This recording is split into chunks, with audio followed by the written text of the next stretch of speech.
Hello అందరికీ నమస్తే. Welcome back to my channel. ఈరోజు వీడియోలో వచ్చేసి బెల్లం అప్పాలు ఎలా చేసేసుకోవాలో చూద్దాం పదండి.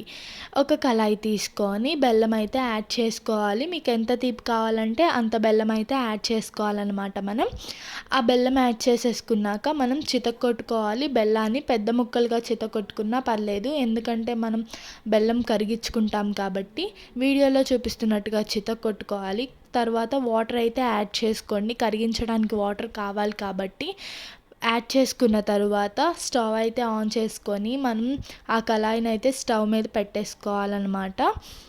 అలా పెట్టుకున్న తర్వాత బెల్లం కరిగిపోవాలి కాబట్టి కొంచెం తిప్పుకుంటూ ఉంచండి స్టవ్ మీద.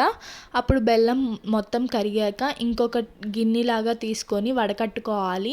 వడకొడితే లాస్ట్లో ఏమైనా ఉంటే చిన్న చిన్న బెల్లం ముక్కలు అవి అప్పుడు దాంట్లోకి వచ్చేస్తాయి కాబట్టి యాలక్కాయలు అయితే యాడ్ చేసుకుంటున్నాం మేము, ఎందుకంటే టేస్ట్ కోసం. దాంట్లో కొంచెం నెయ్యి కూడా యాడ్ చేసుకుంటున్నాం, టేస్ట్గా ఉండిద్ది కాబట్టి. నెయ్యి కూడా యాడ్ చేసుకున్న తర్వాత తిప్పుకున్నాక నేనైతే బియ్యం పిండి అయితే వేసేసుకుంటున్నా. బెల్లం పాకంలోకి ఎంత సరిపడా వేసుకోవాలి, ఎక్కువ వేయకూడదు, మరీ తక్కువ వేయకూడదు, సరిపడా వేసేసుకోవాలి. ఉండలు కట్టకుండా అయితే మనం తిప్పుకోవాలి. అస్సలైతే ఉండలు అయితే కట్టకూడదు. అలా యాడ్ చేసుకున్న తర్వాత సరిపోకపోతే మళ్ళీ తర్వాత కూడా కొంచెం యాడ్ చేసుకోండి. యాడ్ చేసుకుని తిప్పండి. మొత్తం చపాతీ ముద్దలా అవ్వాలన్నమాట. అది పక్కన పెట్టుకొని మళ్ళీ స్టవ్ ఆన్ చేసుకొని కళాయి అయితే పెట్టుకోండి. కళాయి కొంచెం కాగాక తర్వాత నూనె అయితే యాడ్ చేసుకోవాలి. నూనె యాడ్ చేసుకున్నాక అది కాగుతూ ఉండిద్ది కాబట్టి ఇందాక మనం పక్కన పెట్టుకున్నాం కదా చపాతీ ముద్దలా చేసుకొని దాని దగ్గరికి అయితే వచ్చేసి ఉండల్లాగా అయితే చేసుకోవాలి. ఉండలు అప్పాలు చేసుకోవాలి.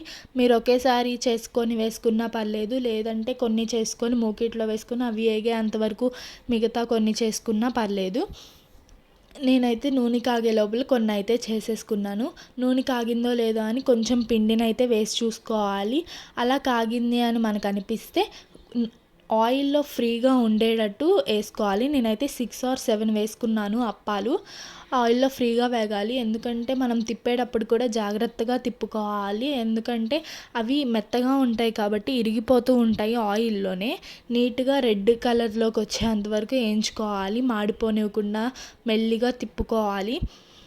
అలా తిప్పుకుంటూ వేయించుకోవాలి. మనమైతే ఈ అప్పాలని దేవుడికి నైవేద్యంగా పెట్టొచ్చు. మనం ఎప్పుడైనా జర్నీకి వెళ్తే జర్నీలో ఉన్నప్పుడు స్వీట్ తినాలనిపిస్తే వీటిని అయితే తినొచ్చు. ఉన్న వాళ్ళు కూడా తినొచ్చు, ఎందుకంటే బెల్లమే కాబట్టి రోజుకి ఒకటో రెండో తినాలి షుగర్ ఉన్న వాళ్ళైతే. అలా వేయించుకున్న తర్వాత మిగిలిన ఉండలు కూడా చేసేసుకొని అవి కూడా అలానే సేమ్ వీడియోలో చూపించినట్టే వేయించుకోవాలి. Please do subscribe and share. ఈ వీడియో వచ్చేసి ఇంతే. Bye bye. Thank you for watching.